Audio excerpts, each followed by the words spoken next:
I'm a grandmother now of a 3-month-old. That was the birthday she hit this week. And I've confessed in our Between Sundays newsletter that I don't like it when I don't understand. When I don't understand what I am supposed to do to stop her from crying, make her happy, and maybe that's even been a question for Esme's parents once or twice. In my day, it was always a surefire thing. You could try the diaper, and we did have fairly high-tech diapers, but it is beyond amazing now. That is rarely the thing that is bothering the baby. They barely know the diaper is there. So you try other things. Is it the child wants to rest or have something to eat or maybe stare at those shadows on the ceiling? I don't like it when I don't understand. The lessons today we heard were about not understanding. One person wrote both books. One was Luke and one was Acts, and you can think of them as volumes 1 and 2. Volume 1, Luke, is about Jesus and his life with people who could actually see him and touch him and walk with him and talk with him. People who could be healed by him and share a meal with him long into the night, asking all their questions. People who knew that he had died, and for a few weeks after, still experienced him with them inexplicably. Some described it as if they were seeing him again in his body, or hearing him again, or carrying out a conversation with him again, breaking bread. It was a period of days or weeks, later labeled as Jesus in his body rising and ascending. Volume 2 is a book of Acts, about what happens next, and we call it the beginning of the church. It's about what people did without Jesus at their side, explaining things again to them. Now, when they still couldn't understand what was happening or what he'd want them to do, what? What would they do without Jesus right there with them, breaking bread again, with that familiar gesture he had? Just breaking it, and it would bring back a flood of memories. Oh yes, remember that little boy who handed over his own lunchbox to help feed this massive crowd? It was an absurd gesture, but Jesus took that one little offering and he broke it and then shared it with the crowd. And our hearts warmed by so much by that child's generosity. Turned out there was more than enough from everyone. Maybe we didn't feel our insufficiency so much and shared what we had hidden. When Jesus breaks the bread again, it all comes flooding back, those possibilities. But what happens when he's gone away? Will we see the massive crowd of needs, but not have hope? In Volume 2, with Jesus bodily gone, and they couldn't understand what was happening, well, then what? We, of course, live in Volume 2. It's after Easter, and it's hard not having Jesus in bodily form. I wish he were here preaching today, don't you? If he were here, then he could teach little Esme and answer all the questions she'll have growing up. I wish he were here for all the questions that Caroline and Orion and Doug and Alma will have, undoubtedly already have had, the questions that every child and every parent ever has. I wish Jesus were right here to answer all the questions all couples have, even those who are long married, like Amy and David celebrating their 32nd anniversary. All the questions each of us have. Had them when we were little ones ourselves, or adults starting out, or the questions some of us now have as we grow closer to the ends of our lives than the start. You see, the disciples had that, at least for a few years, Jesus there to answer their questions. Now, it's true that disciples didn't always like his answers, and they frequently failed to grasp what he said. There are even times that they preferred to hide their questions for him. You might remember that awkward moment when he overheard their debate about who would be the boss after he died. No, they didn't really want to spell out all their questions to him. Probably like us, they hated admitting when they didn't understand. But once he was gone, when it wasn't an option to ask Jesus in that body, well, I bet they missed that. What were they supposed to do? What are any of us supposed to do in Volume 2? There are two possible answers from the lessons we heard today. One seems to suggest that if we're good followers of Jesus, by Volume 2, we're supposed to understand it, or at least be willing to leap over anything we don't understand and have faith. And I guess if that's hard, we should go back and read Volume 1 several more times, as if not understanding is some kind of a moral or spiritual gift, a failing, moral or spiritual failing. In both stories we heard today, confusion reigned. In Luke, there was a twosome on Easter afternoon who can't make heads or tails about what's going on. They're talking it over as they walk along a road when a stranger says, "What are you talking about?" And it comes out. They had come to Jerusalem thinking Jesus was the one they'd been waiting for, their Savior, and now he's been killed. They are leaving Dodge and heading home, hoping to get as far as Emmaus tonight.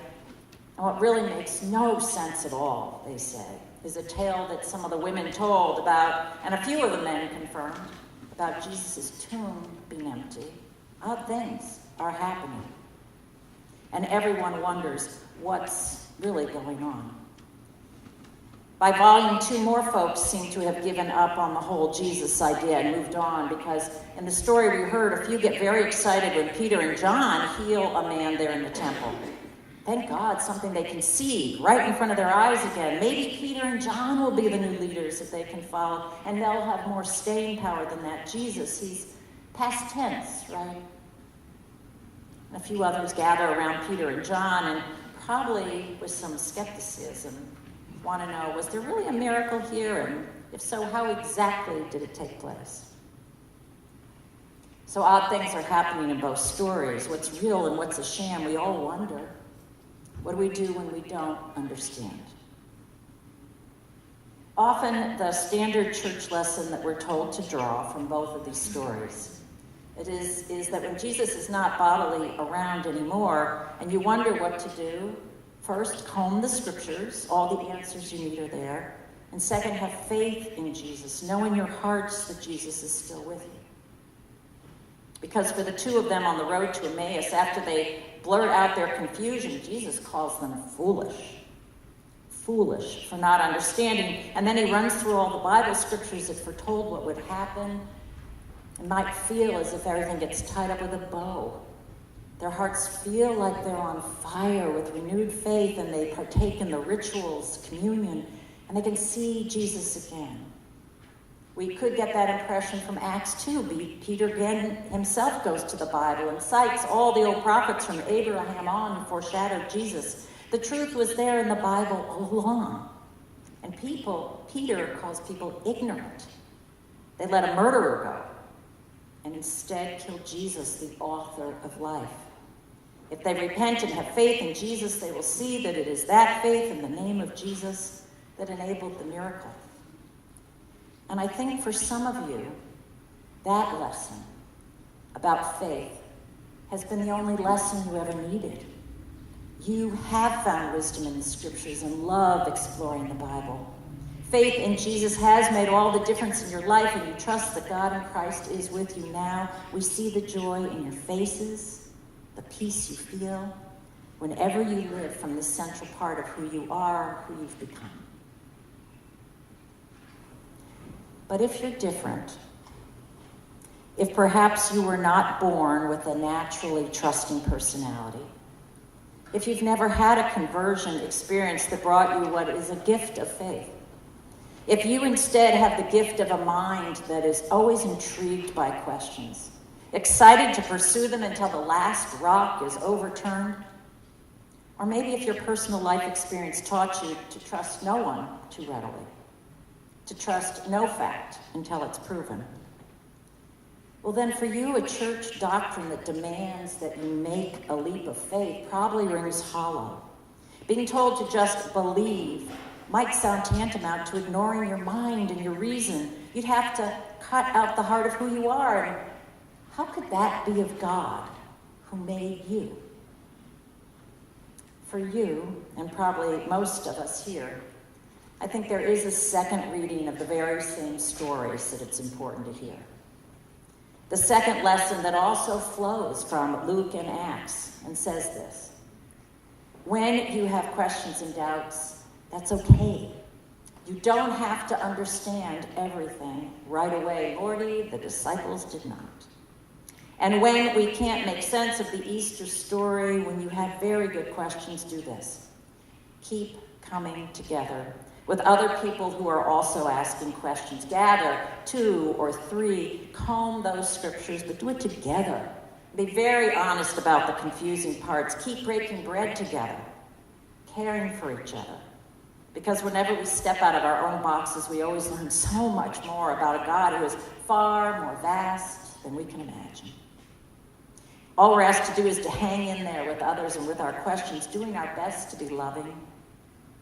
And in time, we make the journey together.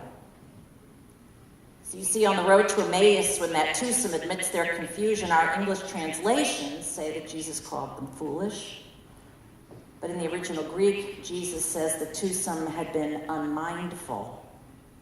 Now, to my father, unmindful would mean foolish. Because if you didn't have a mind, maybe you were obstinate or stupid or not using it, and we wouldn't want to be that. But it's interesting that these days we understand better a tradition that wasn't understood in my dad's time, that Buddhist practice of mindfulness. And we can appreciate that it's a lifetime approach of a new way of seeing where there's a dawning enlightenment. For you, maybe the lesson is that Jesus is encouraging the twosome to be mindful, to slow down and treasure what already is, to savor every single step on that dusty road, to notice the stranger. For in those dusty steps and in that road that seems to be going in the wrong direction, and in that stranger, the divine may be fully shining out when we stop to notice. Maybe the lesson is that the twosome is discovering the truth from those simple routine movements during a shared meal, when we discover just who each other is. Jesus encouraging them to use their wonderfully inquiring minds, to run their fingers through the soil of those old stories that they learned as children from their tradition, inviting them and us to trust what we glean in our lives, to live more closely connected with love that is already vibrating all around us now. Because what parent alive wouldn't say, oh, if only I'd been more mindful, been of my right mind, I wish I had been. In the Greek, the disciples say that Jesus more completely opened their eyes to what they hadn't previously seen. And we have that discovery with others on the journey. In Acts, the same thing happens with Peter. The understanding doesn't come all at once. He couldn't chide anyone about being too slow in understanding. In fact, his problem is he's always in a rush. He's too impulsive, too literal, too quick to pledge his undying loyalty, and by rushing, he's pretty quick to fail. He's so exhausted that he sleeps through the last hours he had with Jesus, just oblivious, when all Jesus asked for was a companion, which means one you share bread with. And then poor Peter is so quick to deny he's even met Jesus, as if Peter had never understood a single word Jesus had spoken. But in that passage we read, when people try to worship Peter himself as if he can personally work miracles, he humbly tells the story. When Pilate was willing to release Jesus, we chose to release a murderer and killed the very author of life. But I know it was from ignorance. You and even your leaders didn't understand. It happens to all of us. It can take time to understand fully, to have our eyes opened fully. We're all on that same journey. So when Esme is baptized, we don't baptize her privately. We do it here before all of you, before what we understand is a vast cloud of witnesses of all those who've come before. And you pledge to be with her on her journey, on her road, because we all need each other. And we learn that maybe she'll be our teacher. She might be like that little child who offered his little loaves and fishes. What happens in volume 2? When we live full of questions or full of faith. Do this. Just keep gathering and learning and watching and encouraging and breaking bread and feeding each other as all have need. Hallelujah. That is an Easter story.